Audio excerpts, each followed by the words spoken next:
I posted a video on my channel that eventually got nuked, and I wasn't sure if this. I wasn't sure initially if this video was among the batch that got nuked, but I checked in my catalog of videos that currently exist, and indeed it was not among them.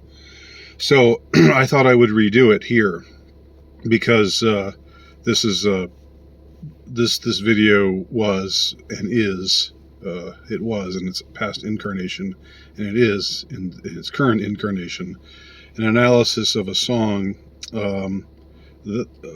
that is relevant in a wider sense to these times, but it is not topical in the sense of, just being like something ripped from the headlines, which I don't really care for anyway. I don't care to cover, news kinds of topics. But I do like to sometimes discuss or analyze songs or movies or books or poems or things like that. Bring a sort of literary touch to or literary analysis to to works that are deserving of it. And I found that when I listened to recently, when I had listened recently to this particular song, "Girlfriend in a Coma" by the Smiths, this particular kind of interpretation just sort of washed over me, and so I felt like sharing it. Some people thought it was insightful and profound. Some people thought it was bunk, and no doubt that will be the same now. But of course, Morrissey and his basedness or basedness is not something you would have guessed about him from the persona that he had in the 80s. I know he was technically celibate, but he seemed very gay, and his persona was just sort of preening, pretty boy, kind of Oscar Wilde-esque. So you didn't really, and I remember that the people who were into the Smiths were the same kind of people who were into The Cure, and at my high school, and it was just like trendy music. What was it called at the time? It wasn't called alternative. I guess it was still sort of new wave, new romantic, whatever, what have you. But I remember strongly disliking the Smiths in the 80s, just because their front man just struck me as annoying in his persona, and all of their fans struck me as annoying and just being wanting to look trendy, wearing trench coats and having hair over their eyes and dyeing their hair black and all the standard sorts of goth types of things that you saw back then in young people. But now, of course, in recent years, we know that Morrissey is a British nationalist, and this has made it so that he is regarded by some. This has been regarded by some with dismay, by some amongst his fan base, or would-be fan base, with dismay, just because it doesn't, if you don't fit the mold in every way of being the acceptable kind of person with the acceptable kinds of opinions, well, then that person must be discarded. This is in the mindset of many, of course. Many on the left particularly, but others, to their credit, still recognize genius when they see it. And I do think "Girlfriend in a Coma" is a genius work, a song that really tells a very simple story, but it's really a story that's freighted with resonance of all kinds. And I'm wanting to suggest that one of the types of resonance that we find in Girlfriend in a Coma is or can be construed as a person mourning the death of his culture, mourning the impending death of his nation, of the national group, dare we even say genetic group that he was born amongst, and that is his Heimat, his homeland, if you will, and he sees it dying.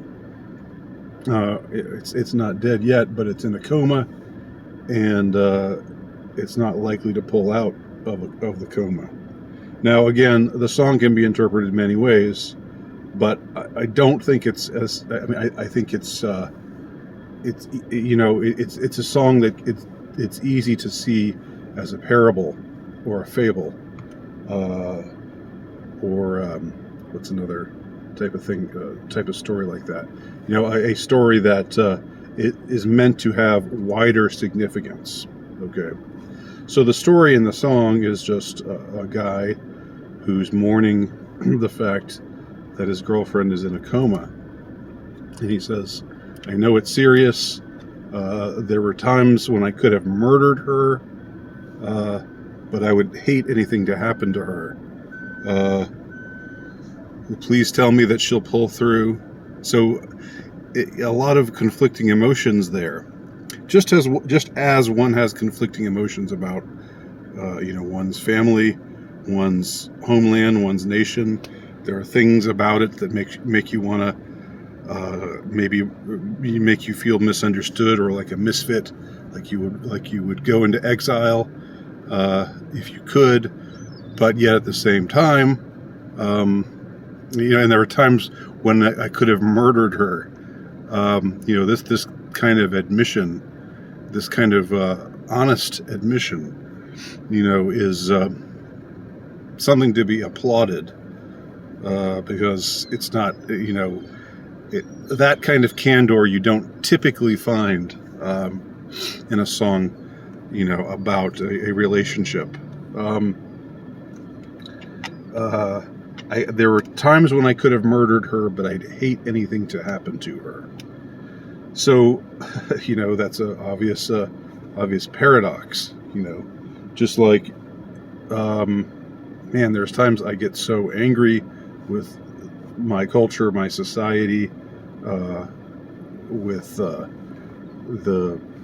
what surrounds me generally, and yet it's my home. These are my people, and I would hate to see anything happen to this nation, this culture, this people. So during the 80s, mass immigration wasn't as much of an issue in Britain and much of the West as it is now. But clearly the West was in decline even back then, and I think it's hard. It's hard not to see. I find it hard not to see this song "Girlfriend in a Coma" in this allegorical sense. I don't think it's just about a girlfriend in a coma. Again, I think it's about something bigger, allegorically speaking. And if the girlfriend is Britain, we're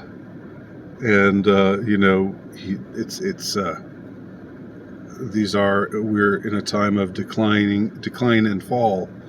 The decline and fall of, in his case, Great Britain, but whatever nation in the West that is falling right now. And I think it's an engineered fall in many ways, because those who have glommed on to our institutions intend us harm, intend our culture and our nations, and intend harm to us personally. We don't know what made this girlfriend in the song, what put her in a coma. Was it just an accident, or was it carelessness? Was it a drunk driver? Was the girlfriend drunk and got into an accident? Or did someone attack the girl deliberately and knock her senseless and put her in a coma, put her in this state where she's now on life support and probably not going to pull through, not going to make it? All of those questions are left unanswered in the song. And these are questions that I think can legitimately be discussed, should legitimately be discussed, just because I've come to believe more that there's a controlled demolition happening in the West, just as there was a controlled demolition of those towers 20 years ago. Ultimately a decline is a decline, a death is a death, and we have to go somewhere from here, right? Those who want to preserve all that is good in Western civilization, which includes seeing other people as worthy of life, liberty, and other God-given attributes. This notion of liberty, this notion that we are more than just gears in a machine, this sprung out of Western civilization. It cannot really be found amongst other civilizations in the world, which isn't to put those other civilizations down or to say that they haven't produced great things themselves, but I would say that it is the one treasure of Western civilization, and I think I would argue heavily informed by its embrace of Christianity, although of course there are pre-Christian precursors such as philosophy in ancient Greece that more or less paved the way for such notions as this, the valuing of liberty, the valuing of freedom of mind, freedom to question, and the notion of an unexamined life not being worth living, which is hyperbole. I don't think you have to be a philosopher in order for your life to have meaning. I don't think you always have to think about the meaning of life in order for your life to have meaning. But I do think that there is a reverence for that kind of thoughtful, thought-driven life that is in some ways unique to the West, whereas in other traditions it's more just about knowing your place and staying there and bringing about harmony by letting everybody know what their place is, which is more like the Confucian model, if you will. Anyhow, maybe I'm straining a little bit at the reins here and taking this into territory where it was never meant to be taken. But I do think this song is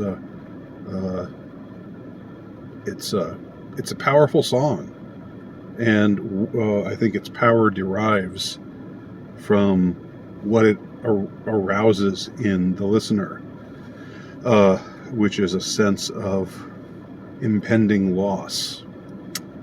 So I'm going to attach the song below. If you're not familiar with it, you can hear it for the first time.